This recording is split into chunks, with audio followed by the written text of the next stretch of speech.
only an hour of our life, so we'll be good. So I just want to mention a few items. First, I don't know how many people know Doris Rule, but Doris fell at her home and broke her hip and her femur. And she had to have surgery and had to have a rod put in. And she's doing rehab and recuperating at Lutheran Care. She's only allowed limited visitors. So if you'd like to send a card, I can give you her address. I did send a card from the Park Historical Society to her on our behalf to her. So keep her in your thoughts. It's tough recovery. And I also want to tell everybody that our museum opened.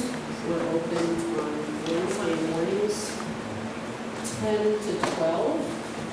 And that is the first and third Wednesday of the month, and the first and third Thursday from 5:30 to 7:30, and our normal Saturday hours, 10 to 2. And we would like some volunteers, or else we will not open. We are currently rotating that, but it's a lot, to give up on those days. If there's anybody that needs some time or wants to spend some time chatting, we get some visitors, they drop in, and they have a good time chatting. Also, we have done some random acts of beautification around Hyde Park. There are organizations that do that, but there are some members of our society that are doing that. And so always be the person that passes on a solution and not the person that complains about beautification, I always say. Anyway, I don't think we have anything else to talk about here. Now, George is at a table outside here. He's got t-shirts for sale. We've got membership applications. We have a donation bucket. We also have sign up for museum hours. I think that's all I have to announce here. We are looking for more members.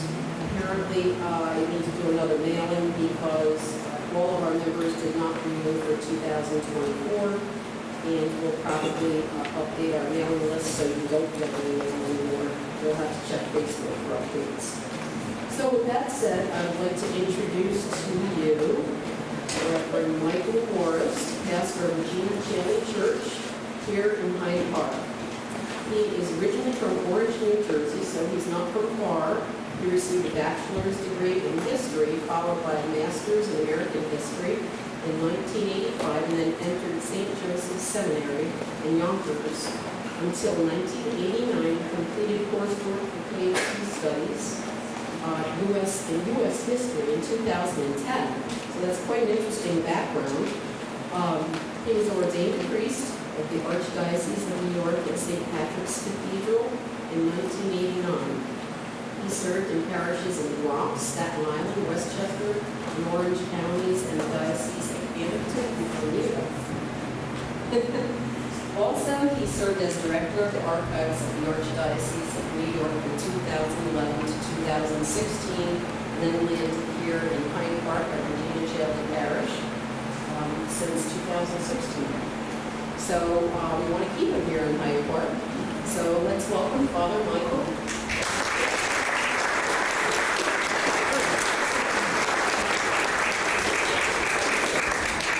I just have a coursework for the PhD. I never did a dissertation or a That's all right. But I used to tell my students at the seminary, if you really like history, don't study it professionally. But we always worry about air conditioning and heating and cooling, but we're actually living history tonight because the White House didn't get air conditioning until 1930 when President Hoover installed air conditioning there. And I was at the Truman Library over the summer. I was visiting there. I went to his house on East Delaware Street, right now, to his house. And Truman lived until 1972, and he never used air conditioning. So we're living that. And in Philadelphia, when we did sign the Declaration of Independence, they were all wearing velvet and all that. So we're going to do all right. But if you do feel a little faint, because it is a little toasty tonight, there is air conditioning in the lobby here. There's like a little library here. So just feel free to get up and go in there and So hear the talk, and then we can move from there, okay? So I'm going to talk about tonight, and I was really so happy to be asked to give this talk, about Cardinal Eugenio Pacelli's visit to Hyde Park on November 5th, 1936.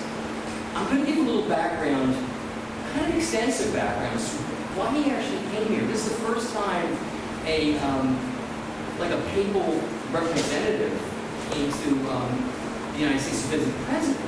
But we'll talk about the diplomatic relations that kind of existed up until 1984 when we actually established relations with the Holy See. So Cardinal Pacelli, when he came here, he was the Secretary of State, which means he was the senior official in the Vatican. He was right below the Pope. He was also the papal Camerlengo. And a Camerlengo is the chief officer of the conclave. And of course, we all know a conclave is when the Pope dies and the cardinals who are electors, college of cardinals, meet and vote on a new Pope. So he comes here in 1936. On March 2nd, his 60th birthday, he's elected Pope. And he takes the name Pius XII. Now, on my 60th birthday, 63, when he was on his birthday, March 2nd, 1939, 63 years old. On my 63rd birthday last year, I went to Ocean State job lot to get my senior discount. I was not elected Pope on my 63rd birthday. But Eugenio Pacelli was born again on March 2nd, 1876 in Rome. The son of an attorney, Filippo Pacelli and Virginia Graziosi. Young Eugenio studied at the Gregorian University in Rome. He was ordained a priest on April 2nd, 1899, and he received his doctorate in canon law in 1902. He was a brilliant young church lawyer, and he was appointed, as Father Pacelli is a brand new priest, he was appointed to serve on the canon law faculty at the recently established Catholic University of America in Washington. And he really wanted to go. He loved America. He'd never been there before, but he was so thrilled to get this appointment at Catholic University. Well, the problem was, there was a newly elected Pope in 1903. His name was Pius XII. And Pius X, excuse me, he later became a saint. But Pius X saw his talent and said, "You're not going to Washington, you're going to stay here in Rome." And so he went on to teach at the Papal Diplomatic School, which is known as the Vatican's the Pontifical Academy for Noble Ecclesiastics. On May 13th, 1917, he was ordained an archbishop. And he was named the Apostolic Nuncio, or the ambassador to Bavaria. Now, certainly for our Catholics in the group, I'm going to throw out a question.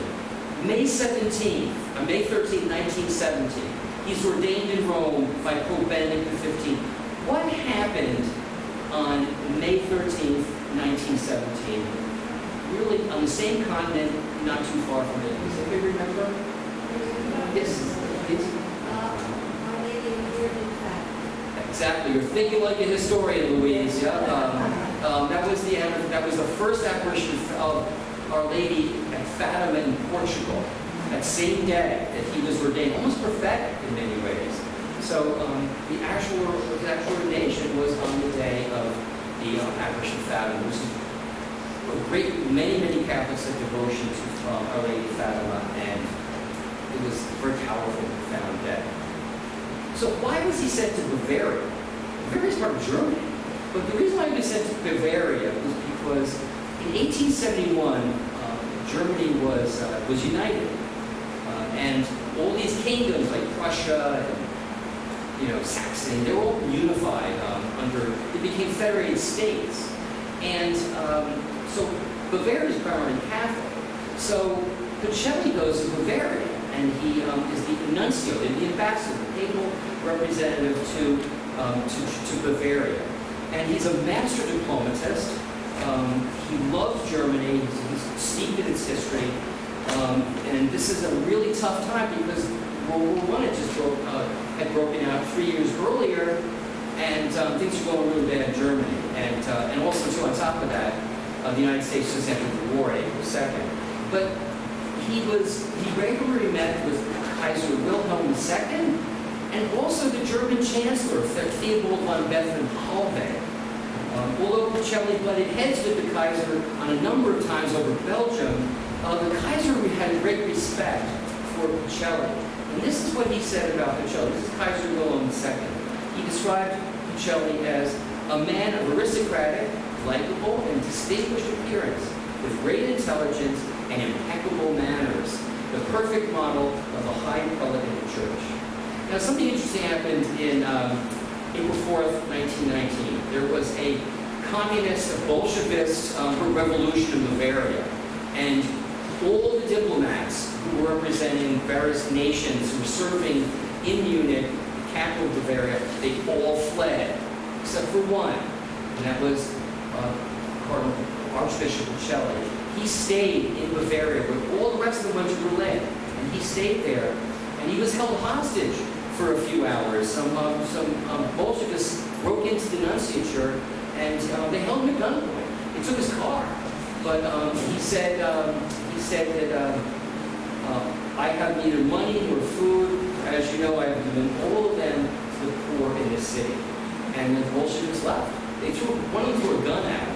No, he fired, threw a gun at him, and another one took the car. So, but that shows how what a great man he was. All the other diplomats are gone, but he stays in a very, very dangerous town at that time during the Bolshevist Revolution in Munich.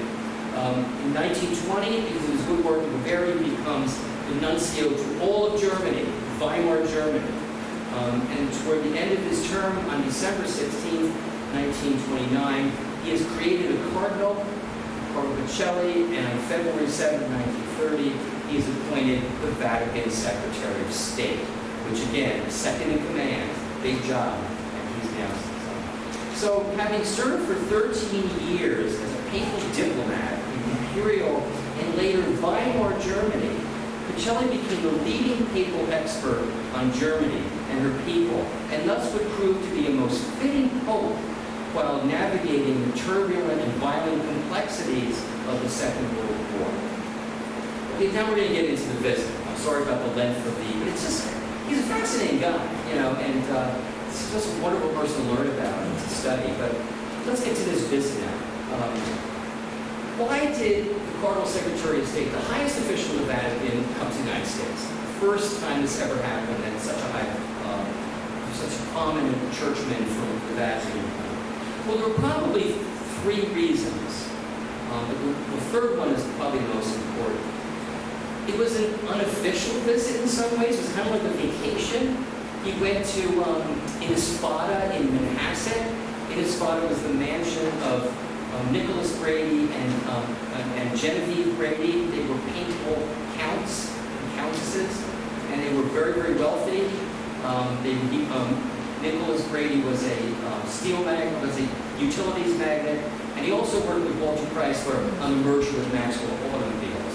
So Nicholas had already died, but Genevieve is she's got tons of money, and Innisfada, if anybody knows Irish here, I know, but it actually translates to Long Island. So he goes there and spends some time in Innisfada. So that's one of the reasons. Now the second reason, a lot of us are probably very familiar with this priest. His name was Father Charles Coghlan. Father Coghlan was originally Canadian. He was born in Ontario, and he was a Basilian priest. He was ordained in 1916. He was born in 1891. He leaves the Basilian order, becomes a priest in the Diocese of Detroit, and he's got like a golden tongue. I mean, he's really silver tongue. This guy really can speak. And so there's this, the bishop of Detroit at the time, Michael Gallagher, encouraged Coghlan to start a radio show, because Coghlan was just named the pastor of a new church in Royal Oak, Michigan, called St. Therese of the Little Flower, 1926, the year of Therese's canonized. And so the bishop says, you're such a great speaker, you convey things so well. Let's get a radio show. That way you can raise money for this beautiful church to build. Well, it takes on a new trajectory in 1929 after the Depression. He's always talking about spiritual things, but then the Depression comes along and he starts talking about economic, political, social issues. And he's fiercely anti-communist, really anti-communist. And, for good reason. Communists do a lot of damage in Europe. But in 1930, his radio show from Detroit was taken on by CBS. And by 1930, he had over 40 million listeners in the United States. And even my mother would talk about hearing him on the radio. He was kind of like an early Philip machine in many ways. And he loved Roosevelt. He loved FDR. And for the election of 1932, he's like totally gung-ho on Franklin Roosevelt. His famous statement about President Roosevelt, or candidate Roosevelt, Governor Roosevelt, was, Roosevelt's were ruined, and the New Deal is Christ's deal. So he loved FDR. And, he kind of thought, a lot of priests are ambitious. I'm not, but a lot of priests are. My ambition is simply to be a pastor, but and to go to Odd to get a senior discount. But that's my life. But be that as it may, Cobb was expecting that Roosevelt's going to be calling him on the phone, or maybe giving him like an official job in Washington. And Roosevelt doesn't even bother calling him, doesn't give him the time of day, doesn't give him the time. So Coughlin, because of that, turns on FDR and becomes one of his most violent critics, and even starts his own political party. And they run against the president in 1936. It was called the National Union for Social Justice, and so he totally turned on President Roosevelt. And President Roosevelt, he was a formidable guy, so President Roosevelt was really nervous about Father Coughlin. So, President Roosevelt gets elected in 1942, and keeps on doing this radio show, and he's now getting really, really more strident. And then there's the 1936 election, and Roosevelt is elected by a huge plurality. Does anybody remember who the Republican candidate was in 1936? He lived a very long life. His name was Alf Landon. Dr. John, were you going to get that? Of course you were. Yeah. And he lived until the 1980s. And he was dancing in Casadon on his dad. But so Roosevelt now, since he's won the election, and he's won by a huge percentage, he's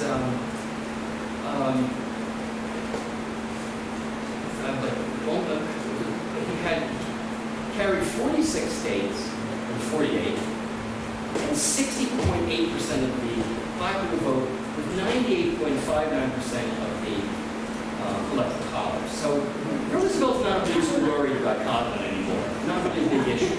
So Roosevelt's on his second term now. So probably this conversation was not about, this meeting was not about Coughlin. But the interesting thing about Coughlin is that, in 1942, he was continuing his radio shows. In 1942, President Roosevelt called Archbishop Mooney, the Archbishop of Detroit, the new Archbishop of Detroit, Monsignor Archbishop Edward Mooney. And he said, Excellency, you got to quiet this guy down. You got to stop him. And Archbishop Mooney called up Father Coughlin, and he said, cease and desist. And to Coughlin's credit, Coughlin never uttered a political statement again. He went on to be a wonderful parish priest, totally dedicated to his parishioners. So in the long run, he was problematic for Roosevelt in many ways, but in the long run, he was a good priest. He obeyed his archbishop, and he went back just as a simple pastor in a very, very big parish outside of Detroit. So now the third reason is probably has to do with establishing diplomatic relations between the Holy See, the Vatican, and the United States. So just want to talk a little bit very quickly about the origin of U.S. relations with the Holy See. We did have the Papal States. Papal States was established in the 8th century by one of my favorite Frankish kings, Pepin the Short. Great name. I want to be known as Pepin the Short. And it was gifted, this wide swath of land in central Italy was given to Pope Stephen II, and it became the Papal States. It's a very formidable kingdom with a military, its own flag, its own currency, and but then we have Italian, we have Kingdom of Italy taking over a good portion in 1860, and then in 1870 we have the Risorgimento. Italy is united, and the Papal States shrinks to what it is today, Vatican City State. But it's not Vatican City State yet, and the popes become the prisoners in the Vatican. They do not leave the almost 1 square mile section where they live in Rome. And they're there until the latter Accords in 1929. So in 1929, there's the Papal Concord imported, the Lateran imported with Mussolini, who was at that time the dictator of Italy. That was known as the Lateran Accords. And thanks to the Lateran Accords, we now have the Vatican City State as we know it today. Almost 1 square mile, a sovereign territory, a sovereign nation, a little like a micro-state in many ways. And so it's the smallest country in the world, and the Pope is the head of state of the Vatican City State. So that's kind of what happens there. So we're kind of getting now into why we're establishing diplomatic relations. The United States, even the colonies, were always kind of interested in what was going on in the Papal States.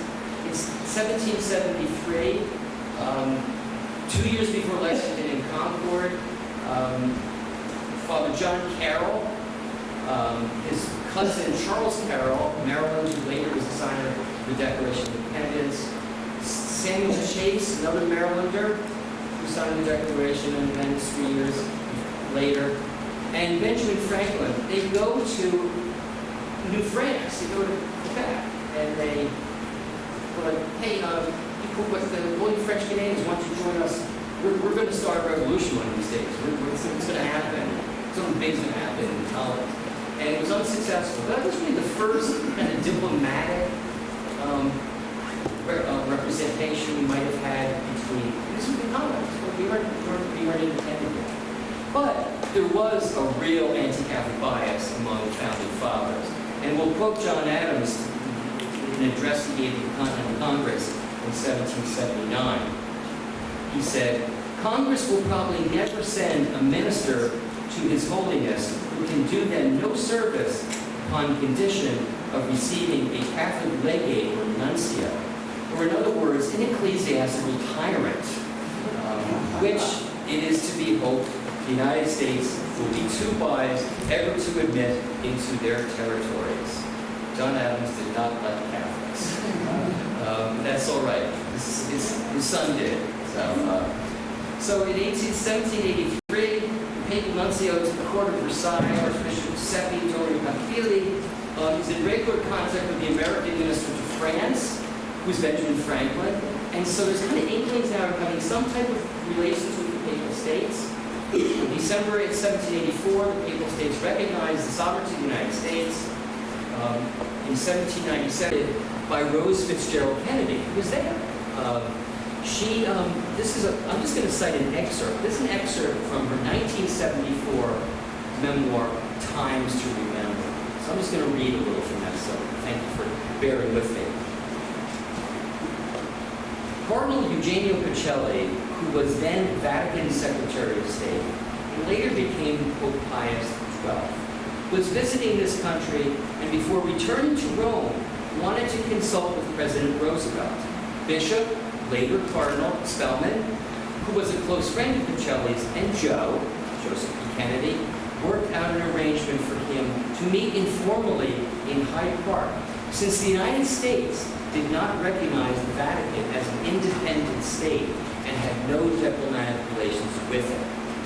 The president invited Joe, don't just point out, I wouldn't call him Joe, personally, I'm not that familiar, but the president invited Joe as one of the nation's leading Catholic laymen and me to join Cardinal Pacelli's entourage in New York and to ride up to Hyde Park in the private railway car. On the car, we were presented to His Eminence. I was struck by his appearance. He was tall and thin, a man of rather dark and sallow complexion. You hear that word a lot. Yellowy. Sallow complexion and dark eyes behind rimmed spectacles set on a Roman nose. He was not a handsome man. Not a handsome man, yet his eyes shone with such intensity and compassion. In his bearing, there was an earthly sense of important purpose that I truly felt that I was in the presence of a mortal who was very, very close to God. Mrs. Kennedy continues.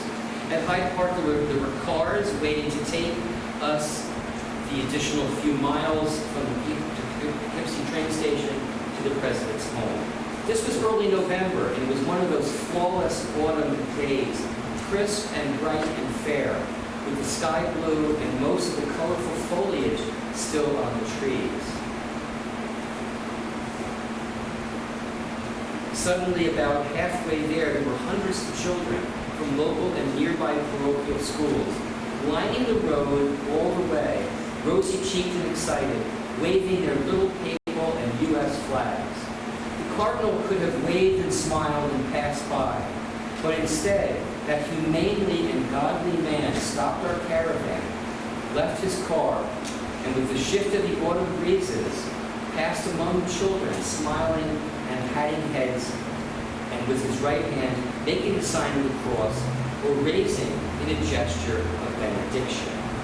I shall never forget the future Pope Pius XII striding in his robes among those children on a rural roadside near the Hudson River in apple and pine country in New York State. It was such a happy and spontaneous gesture. Mrs. Kennedy concludes, there were quite a few people at the Roosevelt House in Hyde Park. Eleanor Roosevelt was not present.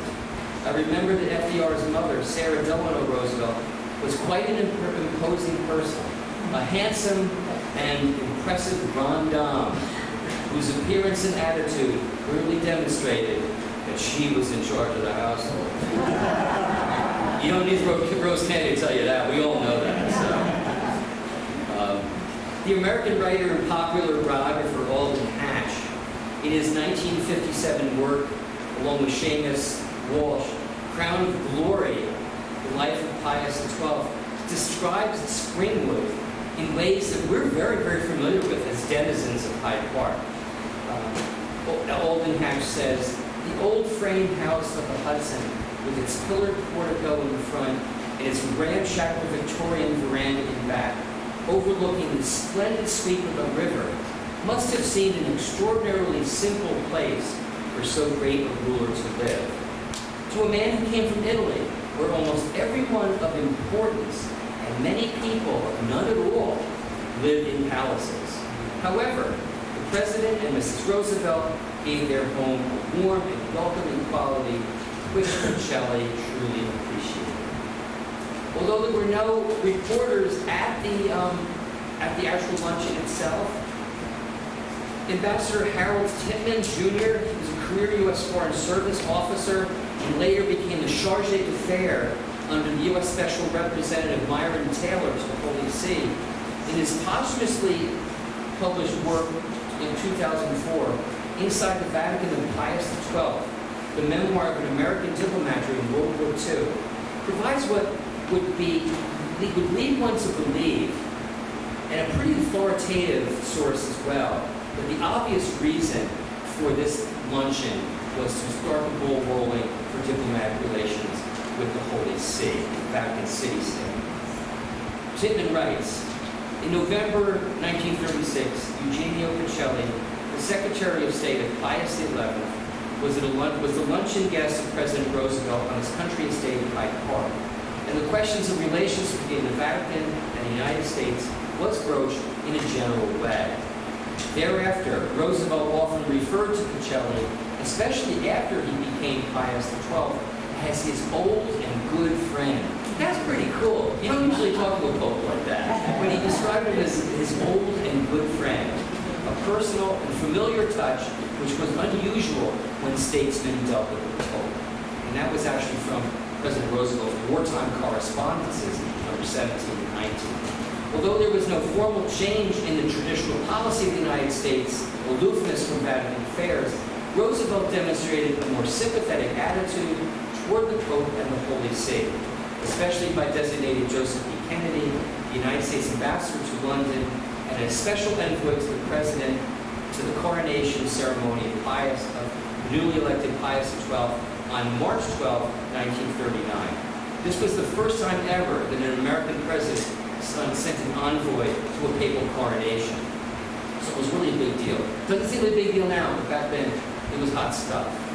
So after the luncheon, this is kind of interesting too, a nice human interest story. Pacelli and his entourage returns to the Poughkeepsie Railroad Station, and that's this picture here. This is the railroad station. And also in the handouts I gave you, I have one picture of, there's one picture of a close-up of Pacelli.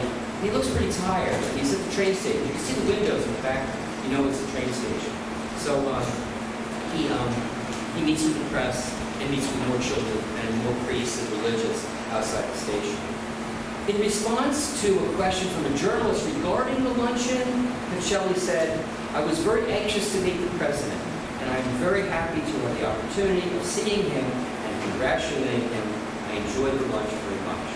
To another reporter, Pacelli quipped, "I enjoyed the lunch with a typical American family." Well, I guess when you're Italian nobility, Roosevelt would be a typical American family. So he is dead.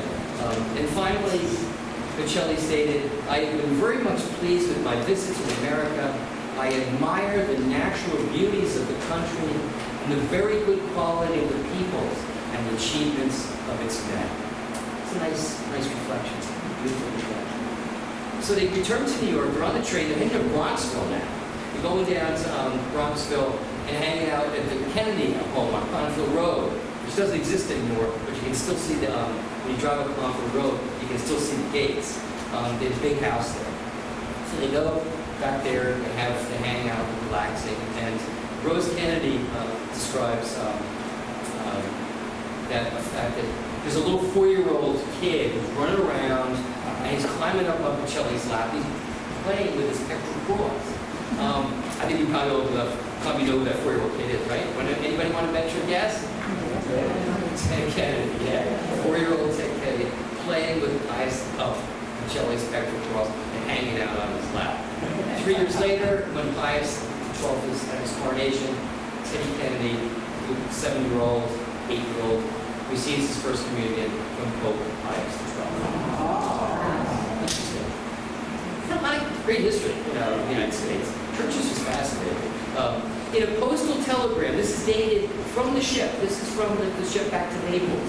It's dated November 5th, 1936, 5 p.m. Eastern Standard Time. Pacelli conveys the following to President Roosevelt. This is a telegram. "I am most grateful for the cordial welcome which you extended to me. Stop. I am happy to have had the honor and the pleasure of meeting you and the memory of your courtesy and friendliness will long remain with me. Stop. I pray that God will bless you with the best of health and the United States with prosperity and happiness. Cardinal Pacelli." So he's on the ship now. This is a few days later. This is a postal telegram from the SS Comte de Savoia on November 7th at 11:30 a.m. Eastern Standard Time. This is what Pacelli writes a few days after the visit to President Roosevelt. "At the moment of leaving the shores of the United States of America, I renew the expression of my profound gratitude for your cordial reception and for all the courtesies extended to me on the occasion of my visit. Stop. I shall always cherish the memory of the hospitality of your mother's home." Even Pacelli caught on to it. She was a ruler of the roost. "So I will always cherish the memory of the hospitality of your mother's home. With prayers for your welfare, Mr. President, and for the prosperity of the United States of America, I am, with all respect, Cardinal Eugenio Pacelli. So, kind of wrapping it up now, but some of the historical results of this luncheon, this 2-hour luncheon, were quite extraordinary. Sarah Roosevelt, she quipped shortly after Pacelli's departure from Springwood, she said, he would make a nice pope. So like the prophetess Anna from the Holy Gospels, Nativity accounts, the baptism of our Lord, the presentation of our Lord, she's like Anna, she's a prophetess. She was right. A few years later, her friend, Cardinal Pacelli, would make a nice pope. He would become the pope. On April 15th, Pius XII names, he's already the pope now, he names his friend, and that events planner we were talking about earlier, Francis Spellman, he's named on the 15th of April 1939. He is named the 6th Archbishop of New York. And Cardinal Spellman has been up here many times. He's also a Valpo a number of times, too. His name Eleanor Roosevelt. They had a little bit of disagreement a few times over like school issues and all, but they kind of smooth things out. So, but he's been up to High Park many times, Cardinal Spellman. In August of 1939, Undersecretary of State Sumner Welles advises FDR to inaugurate diplomatic relations with the Holy See, especially with the winds of war looming. In December 1939, FDR appoints Myron Taylor as the CEO of U.S. Steel, very, very wealthy and powerful man. He becomes the personal envoy of the United States to the Holy See. The first time an envoy was sent since the time of Andrew Johnson in 1867. And Harold Titman, who we quoted earlier, is appointed chargé d'affaires. And Taylor remains as the ambassador of the special envoy until 1950. So now we're wrapping up. I know it's hot here, but there's some really interesting, even though there's some uninteresting things coming up. But we're basically, we're ready to land the plane. And as my parishioners know, I never speak this long, so probably thought you were here for like 5 minutes, right? So you're surprised. But in 1951, President Harry S. Truman attempts to establish full diplomatic relations, not just a legate or an apostolic delegate, which we have. We have an apostolic delegate. We have them. And Leto Cicciniani, very effective. Who later became a cardinal. Twin brother also was a cardinal. Yeah, so Cicciniani's twin brother. But, and he invites General Mark Clark from the Fifth Army, also serving as a commanding general during the Korean conflict. He invites Mark Clark to the White House to discuss the possibility of the general's appointment as the first American ambassador to the Holy See. It makes a lot of sense because Mark Clark, he's not Catholic, he's Episcopalian, but he was very close to Pius XII because the Fifth Army served in Italy. So he was always with the Pope. So it made perfect sense that General Clark would end up becoming the first Vatican, the first ambassador to the Holy See. Not minister, but not special envoy, but actually ambassador. On October 20, 1951, the White House announces plans for the establishment of diplomatic relations with the Holy See. And then all of a sudden, everything goes out of control. A firestorm ensues. Senator Tom Connolly from Texas leads the campaign against not only diplomatic relations with the Holy See, but attacks General Clark personally for the disaster at the Rapido River battle, which happened in January 1944. It's about 180 miles southeast of Rome. And there was a Texas division, the 36th Texas Division, that was commanded by Major General Fred Walker. And they were handily defeated by the German army in this Rapido River campaign. So the Texans hated Mark Clark because so many, the casualties there were 1,600 casualties in a 2-day battle. So the Texans did not like General Clark.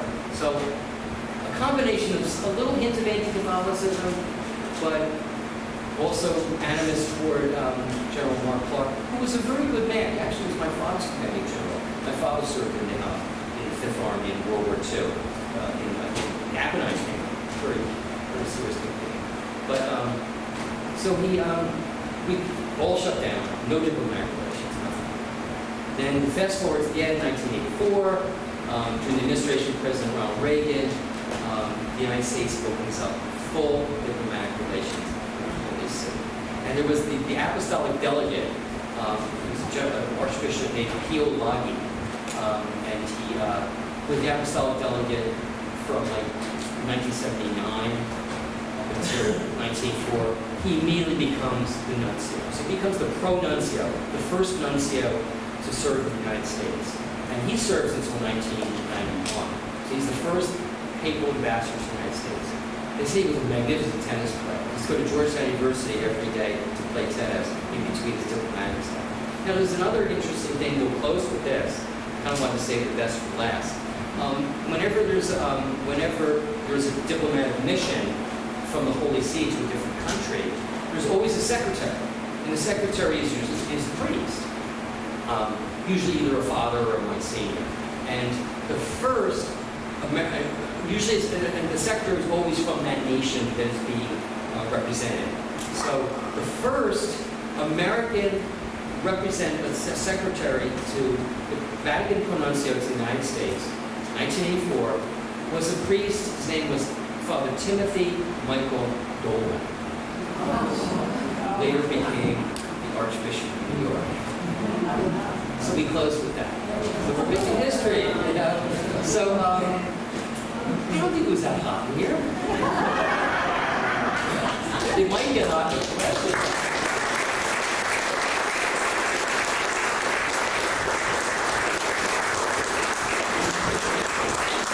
Thank you so much. I know it's really hot here, but if maybe somebody has a question or two, we'd be happy to. Carney, what's going on? How can I help you?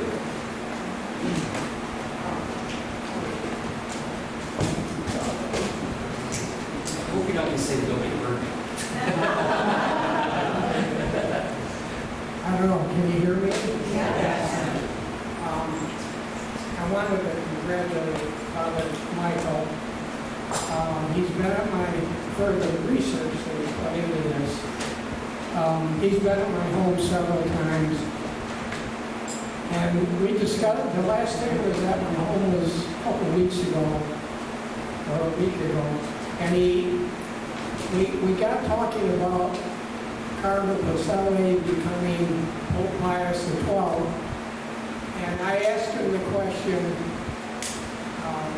there's several people that claim that Pope Pius XII turned a blind eye to the problems in Europe of the Jews. And Father Michael says, well, also FDR turned a blind eye to the problems of the Jews in Europe, especially with that ship that came to St. Louis, came to America. So you had people pulling one way and other people pulling a different way. You had to balance everything. But we still love President Roosevelt. We love him. We still love him. But I really think that he did a tremendous amount of research into this. You can practically write a book if you wanted to stretch it out. And I also wanted everybody to know that he came that close to being the Hyde Park town historian. He backed out for me. He wanted me to be the historian. Plus he has a lot of work to do in the regime. Well, I will thank you, Carney. Thank you so much. Well, Carney, you know, everything I learned about Hyde Park, I learned from you from your book. So I couldn't be the town star. I'd be plagiarizing everything Carney. But you know something, before we go, Carney made a very interesting point about Pius XII and the Jewish people, and that was a real problem for all heads of state at that particular time. But I just want to just in close. I mean, if you have any questions, I just want to I found a really interesting rationale. Why Pius was silent. He hated Nazis. I mean, he's like Roosevelt. He hated tyranny and whatnot. But again, we're going back to Ambassador Tittman. Again, he's a charge d'affaires in the Vatican mission, the American mission. And in his memoirs, this is what he wrote. I'm just going to be pretty quick. But I thought it really summed up perfectly, not just Pius, but any of the other statesmen that could not, really stop this Nazi juggernaut, against the Jews and other victims of the Nazi tyranny, Nazi secret power. But this is such a beautiful quote. I think it kind of makes sense. This was in 1942. And I'm just quoting Tittman.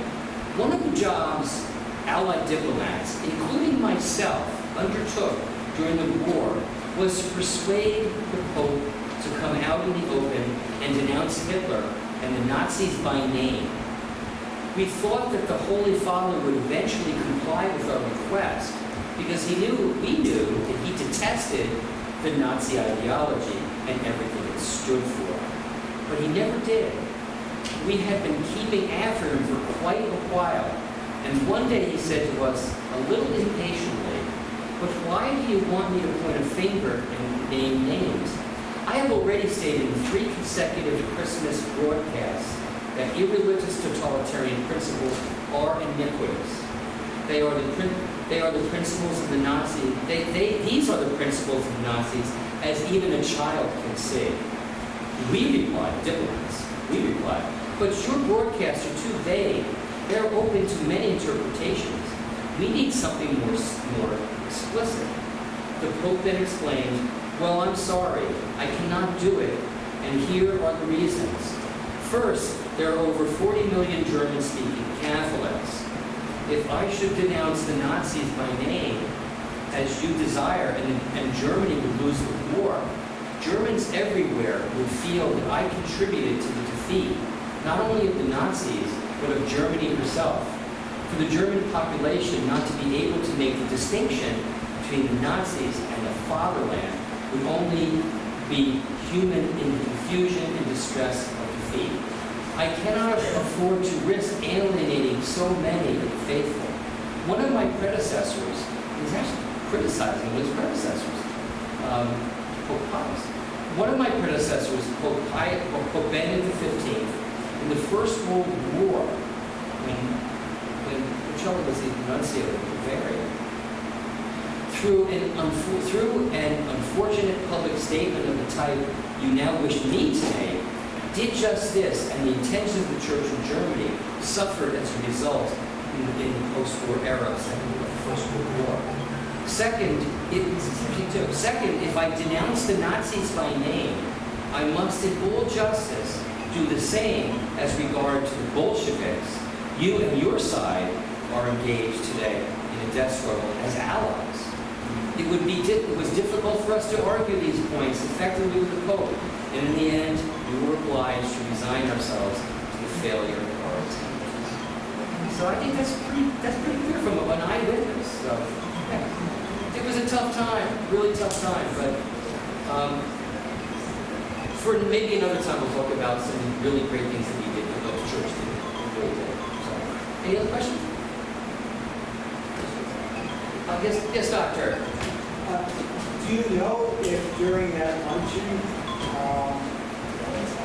Franklin Roosevelt and Cardinal Pacelli discussed Hitler, the rise of Nazism, and maybe some joint American in response? I don't know, John, because they really, we even looked at, I was even in the FDR library a few weeks ago, and they had nothing about the content of this discussion. Really, the only thing that we had is really just Mrs. Kennedy's account. I'm sure it must have been discussed because, was it 1936? Mitbrenner Sorger was the encyclical of the Germans was that 19? Let's see, 19. I'm usually pretty good at dates. It was Mitbrenner Sorger was I'm sorry. That was 1937. But I'm sure it was. It had to be discussed because Hitler was was he was not. I mean, we didn't have the Sudetenland, we didn't have Czechoslovakia, we didn't Poland yet until '39. But he was menace. You know, I mean, he was a looming menace. Yeah. I don't know. It's a good question. And you know, if we even look after our elected, they don't even know.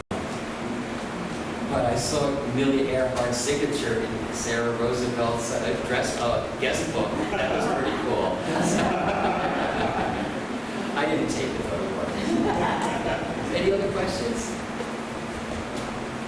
Well, thank you so much. I really appreciate it.